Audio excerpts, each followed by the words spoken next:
Hello, everyone. Welcome back to yet another political episode.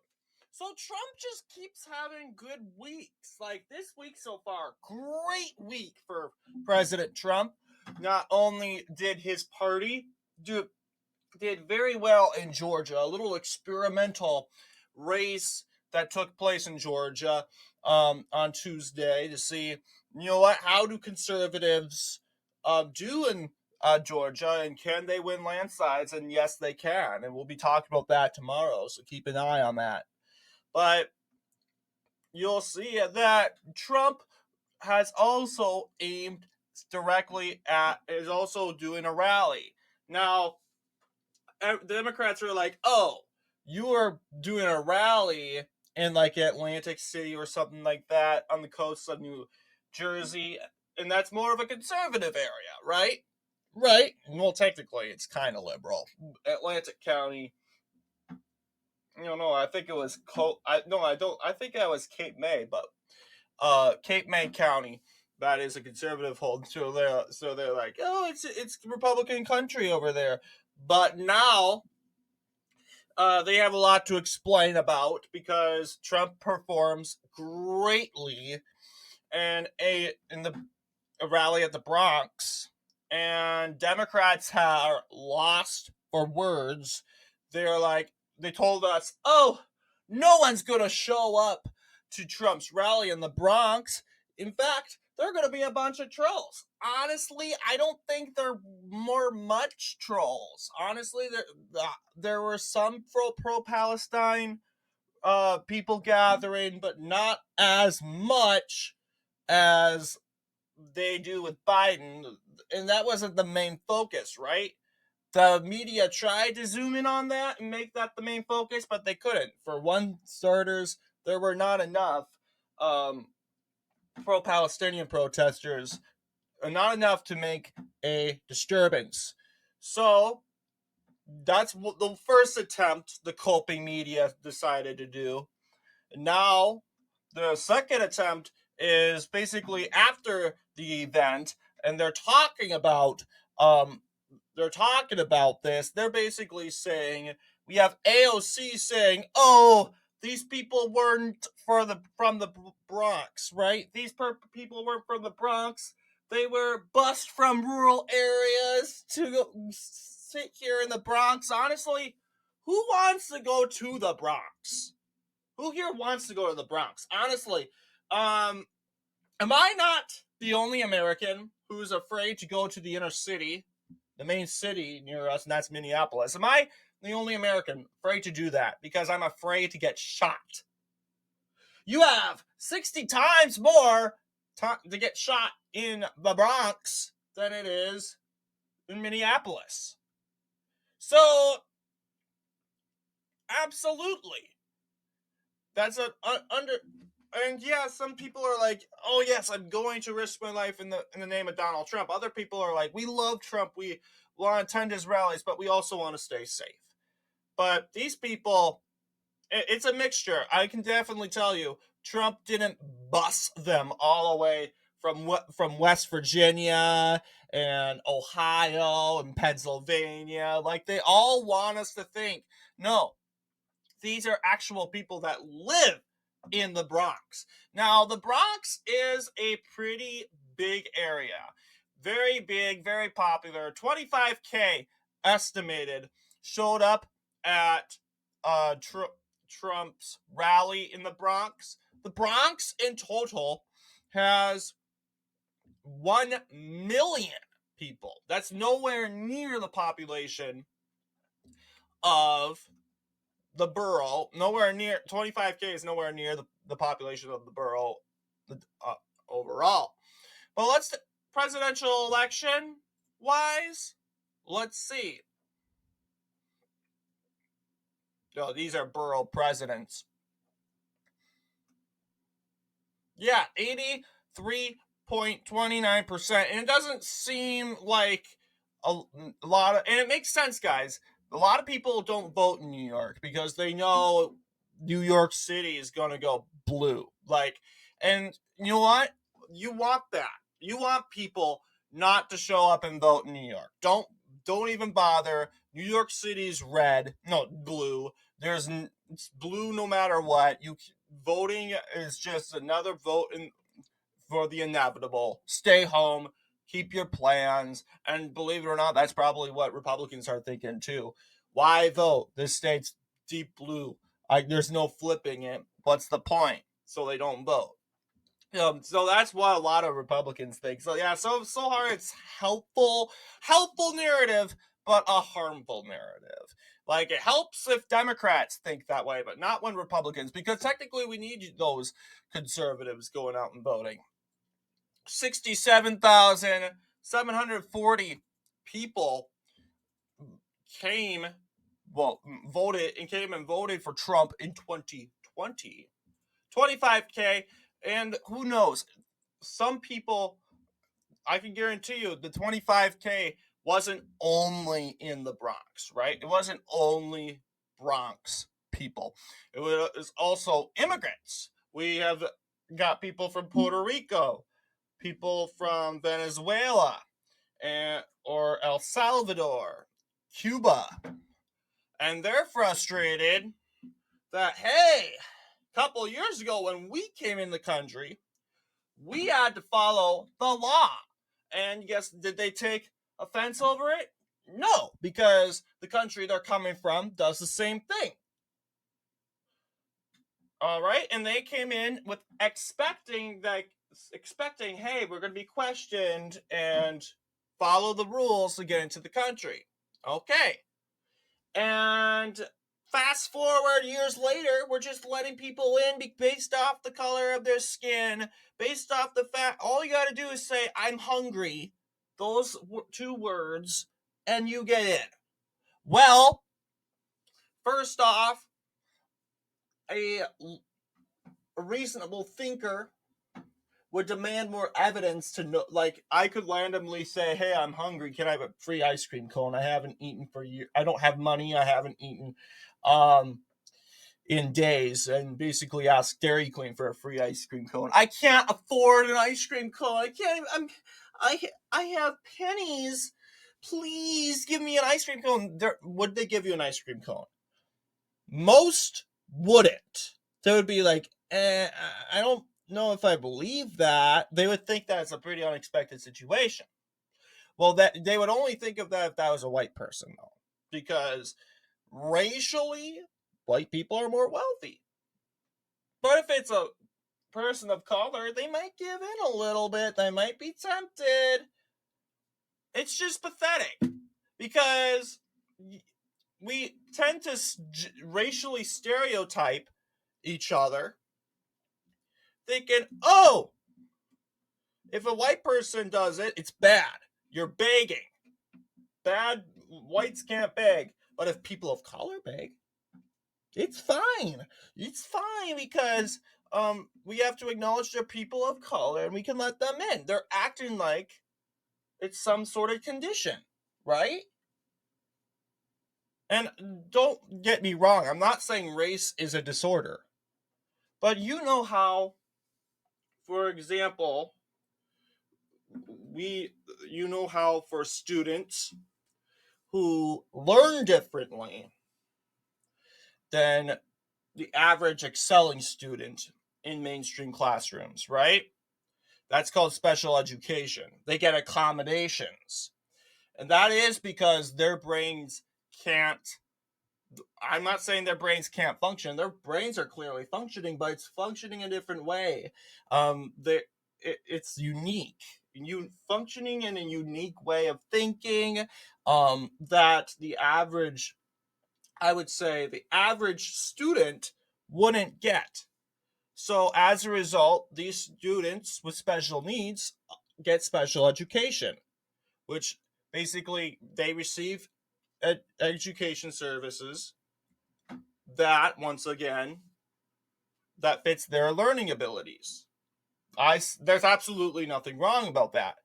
But race has nothing to do like that. Race is not a chronic condition. It's not, and we're treating like it is. Because, yes, there's status. No, I don't even believe status. There's a wealth sort of thing. And that's part of your ancestry, right? Like, take, for example, Barack Obama's kids. Just because they're black doesn't mean they are poor and they're living hard lives. No. Their father is literally the president of the United States. He's probably one of the richest people in the country. I don't know about the planet, but highly respected family, very rich, and I can guarantee you their kids are rich too. And I hope you guys hope and pray they are not going around saying, I'm a victim, I'm a victim, I'm a victim. That would really trigger a lot of us. And they're not going to respond and get the right person. They might give you you go up to a wokist and they might feel bad for you. But if you go up to someone who's worked hard, who is not wealthy like you, maybe third class or middle class worker, who is suffering through this Bidenflation, and you see Michelle Obama's daughter walking up, I'm a victim, I don't know what's going to happen. And whatever happens, she's going to go and cry white supremacy. This is all this is. This is what it is. And the thing is, Barack Obama rather be a victim than the president. Let's be honest. Let's be honest, guys. Barack Obama rather be the victim. And who doesn't want to be the victim? Well, reasonably, being a victim is something what kids do, right? Because it's a phase. Everyone goes through it. Even I've went through it. What happens when you get hurt? You immediately go crying to your mother, right? That's a natural response, and the mother caters to you and comforts you. That's natural. And over time, the getting hurt or having your feelings hurt becomes when that comes, going to your mom and getting that affection is a coping strategy to deal with either the pain or the emotional, as you know what. It's coping for the little child. Apparently, these little children that are wokeists have not grown up yet, because who knows? Their moms aren't going to be around forever, but they'll go to anyone, and I mean anyone, to get affection. Like, we go, actual people saying, oh, I've had it so hard economically. It's hard being this color because of this and this and this and this. Life is so hard. And I'm tired of people pretending that my suffering doesn't exist. You know the usual spam they do. And this lady thinks, or this guy, I'm not saying this is supposed to be a lady. Don't get me wrong. This could be a guy. Generally, I'm saying lady because usually women are more emotional, but it could be men too. This guy, and switch it up in this case, goes and says, he's probably expecting for us to sit down and have an emotional motivation talk, right? On how you are special and how you matter. You know how it works. They can't handle telling them that themselves. So you know what I say? If I bumped into these people, I will tell you quite honest. If it is a woke guy or woke woman, it doesn't have to be a person of color. We know how liberals, white liberals, whatever origin, love to be victims, and they'll pull the victim card of any kind. And I'm going to sit down and I'm going to say, you know what? Do you think of yourself as strong? Because I don't think you're strong one bit. That sounds really harsh, but it's the truth. It's the truth. And that's what's going to hopefully stop the crying and whining. And I'm going to say, hey, you know what? Crying and soothing your sores and asking other people to touch your sores and to get your cheeks clapped and feel bad for you and bury your pain? Does that really make you strong? Strong people are independent and go through their pain by themselves. And they truck through it. It may be traumatic, but they carry on, and they never ever say poor me, because they know that that's weak. That's weak stuff. Poor me, I went through this and this and this. That's weak. And potentially saying, hey, and really when we have these woke people of color, in this case I'm saying woke people of color, they're saying they like to complain on how the white world is attacking them. Well, they expect the white man to come and clap their cheeks when their feelings or something doesn't go their way. Like the fall of affirmative action. All of you guys start crying and wailing and get sobby and teary-eyed, and you basically ask people around you to cry with you. And you're telling Joe Biden and all those other Democrats to cry. They cry. There are people all around you.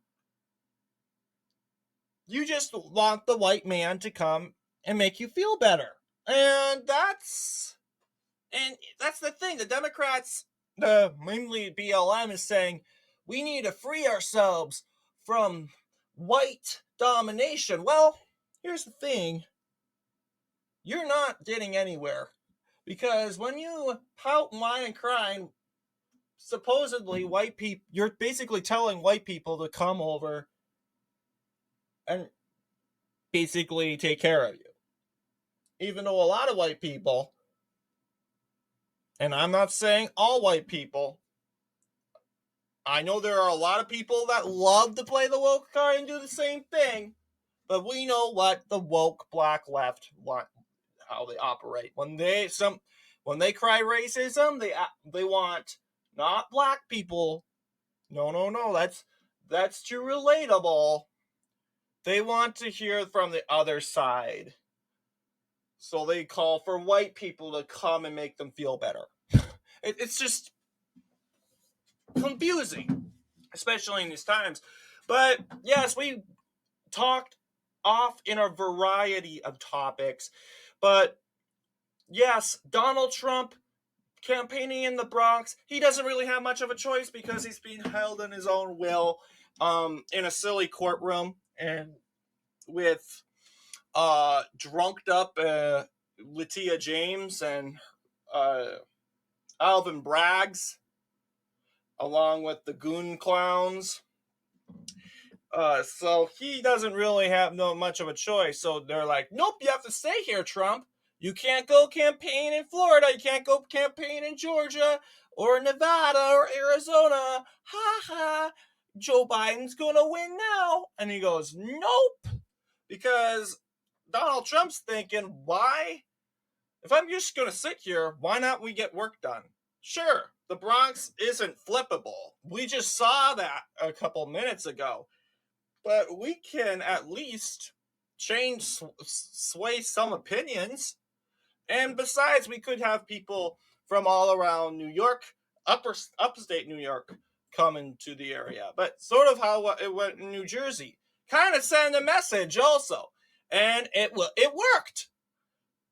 We had AOC saying, oh, they're busing. And they're like, okay, it's kind of funny because out of the sudden they oppose busing migrants, right? The Democrats suddenly oppose busing migrants. But if it's illegal immigrants that are escaping alleged persecution and are an asylum seeker, come on in. We cannot take all the business we can, but they don't want and this is their stereotype thinking. They don't want the white evangelical Christian man on a bus going to their city, basically, where it's all taken over with pop culture, porn, and crime. That's what the Democrats have taken over the city for 100 years. What did we get from it? Porn, profanity, crime, incest, and abuse. Wow, it's sad that the biggest, it's not the third biggest, but America's biggest city, one of the world's biggest cities, that's what it's known for. It's sad. But I'm glad that 25K people showed up to support Trump. Out of those groups was a huge number of diverse groups. We have Democrats on MSNBC. They're saying, oh, Trump is lingering to these groups because he's trying to prove that he's not a racist. He isn't. What did he say that was racist?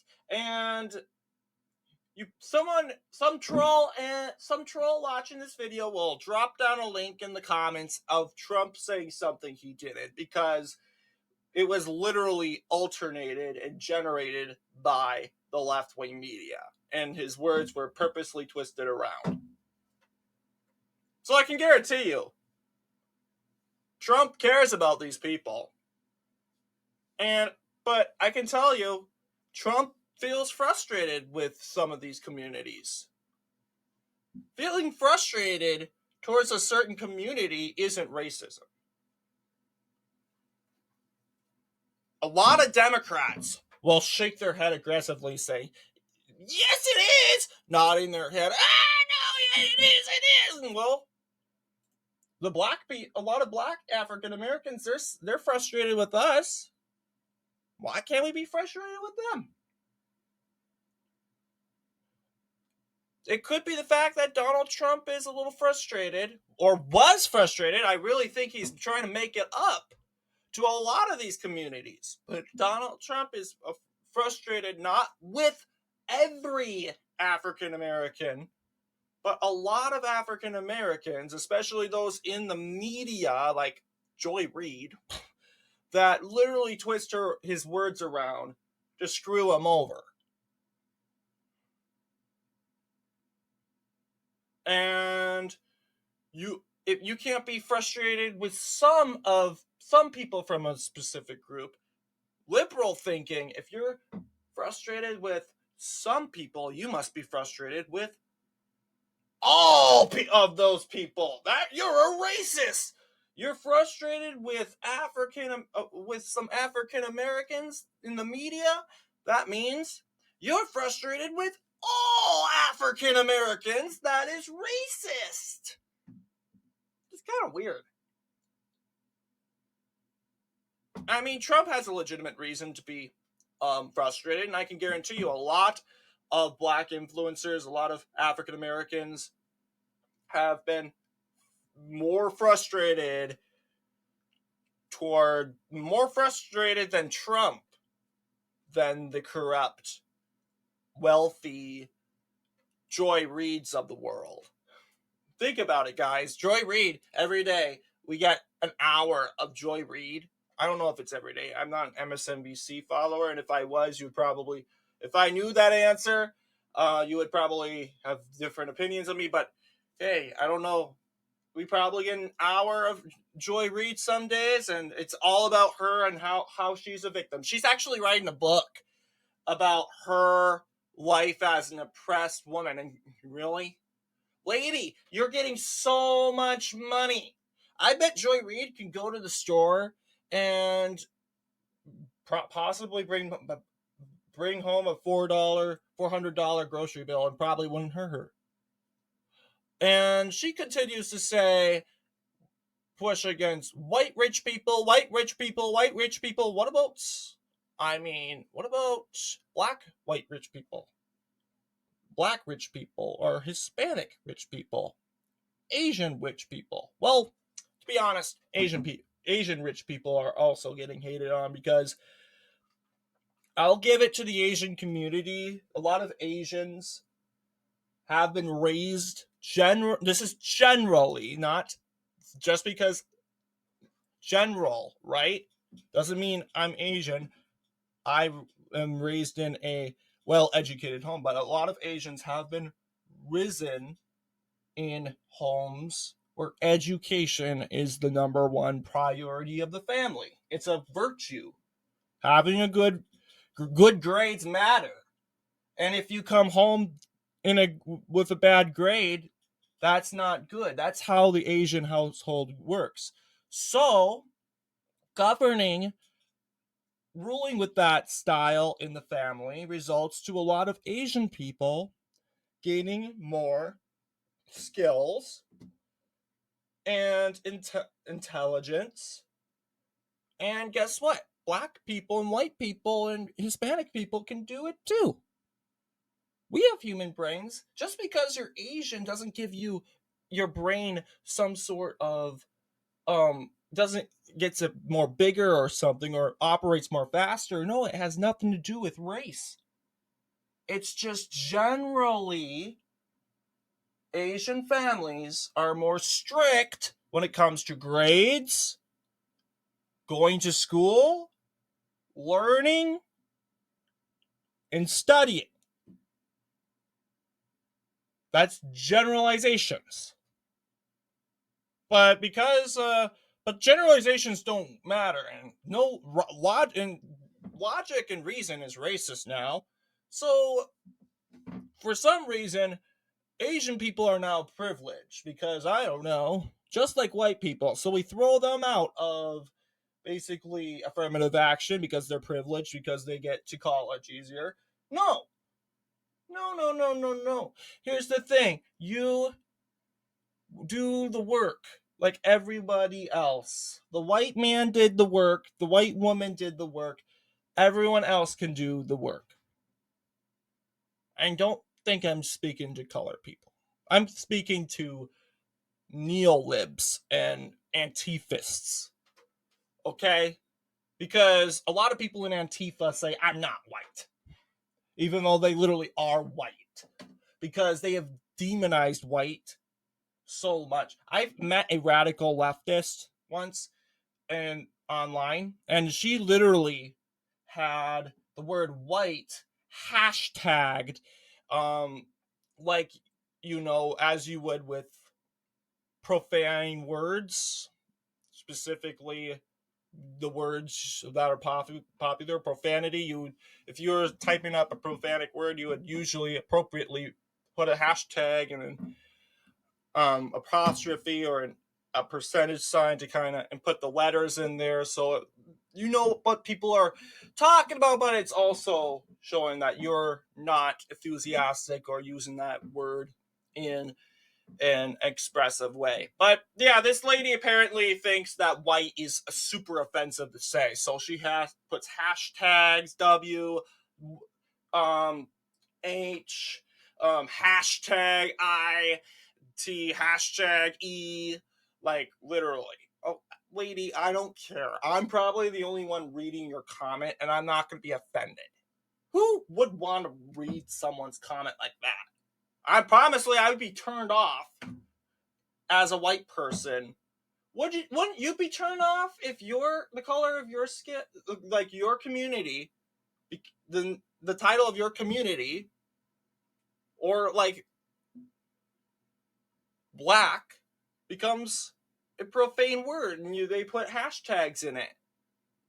Heck, if that happened to anyone, for any African Americans, the left would be going crazy and they were saying that whoever wrote this is a white supremacist. But it's okay to do it with white people. Kind of interesting how that works. But yes, Donald Trump campaigning that this white and minority divide does not exist, because in Biden's America, we all struggle. No one is privileged in Biden's America to a point, to a point. I mean, we're lucky to have a roof under our head, at least, but we have some sufferings. But the left and the Democratic Party and Biden, they go around and look at people saying white, black, Asian, Hispanic, woman, gay, whatever, and they basically rate people as they go on which life matters and which life doesn't matter. And if you don't agree with me and you support MAGA Republicans, you don't matter at all. It would be best if you weren't ever born. Think about that. That's not united. That's not united. That's not love, and that's not tolerance like the left likes to preach every June. It's coming up, by the way. Get ready. Month of hypocrisy. Anyway, it's getting late, and I knew from the beginning when I pushed this video, yeah, I'm probably going to get into a rant or a talk, but these talks are important, right? These talks are extremely important because the left is accusing Trump of catering to minorities. Apparently that is super racist. But Biden, who has a D by his name, can go to a local black person's house in Atlanta and have dinner with them.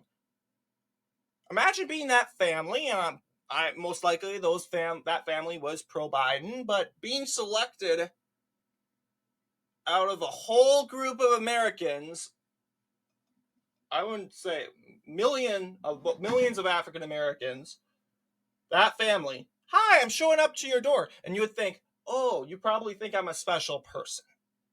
They're having dinner with me, because when Jesus had dinner with the lone man on the tree, he did it because he acknowledged that the man on the tree was special. He was a tax collector, and people didn't like him. And Jesus wanted to have dinner with him, and he was so excited. But Biden, and this, for once, I'm comparing Jesus to Biden now, and it doesn't even compare. It's completely the opposite. It's the opposite of what we shouldn't do.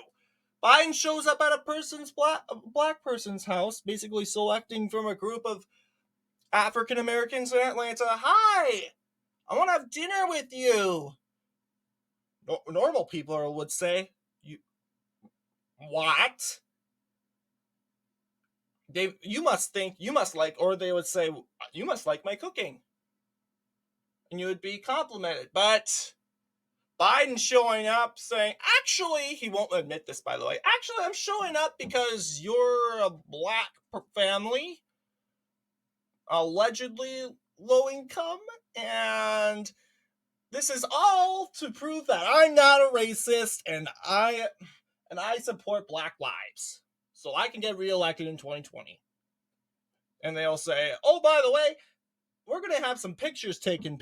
We're gonna have some pictures of me and you in the dinner table. I'm gonna have pictures with your kids. I'm gonna spiral them all around the internet, and my media minions, MSNBC and CNN, they're gonna constantly spam articles about it. President Biden shows compassion. No, this is ridiculous. You don't show up at people's houses. The president showing up at your house is like extremely rare, and usually happens when a catastrophe happens, right? I know the president showed up to this would be Obama showing up to the victims of Sandy Hook. That's a little reliable reason. He's showing up to give his remorse and respect. It could be he's trying to bring up his record, but then again, that's divisive. We want to believe, you know what, this is our leader, this is a horrific event, it's not time to point fingers, and we need to be united again and mourn during this tragical loss. And then we have people showing up, the president showing up because they're trying to appeal to some sort of diversity group. That's dumb. And apparently, that's 100% better than Trump campaigning in areas that have diverse populations. That's what Obama did. That's what Clinton did. Biden even did that. He said to African American voters, specifically Charlemagne the God or Charlemagne the Devil, that if you don't vote for me, you ain't black. So the white man, the white Christian old guy can tell you if you're black or not. Imagine if that was Trump. Oh my goodness. Trump would have been canceled. He would have his social media account deleted again. Guys, I'm telling you, they are easing it for Biden. And the media doesn't even take offense of that, because as long as that letter D is by his name, nothing can go wrong. So I hope you enjoyed this very informative, very important topic we had a lot today. Trump had a very good night. That's the fact. Not the very good night, but yeah, last night. It's a day after, actually. But what do you guys think? Let me know down in the comments. And as always, I will see you all in the next political episode.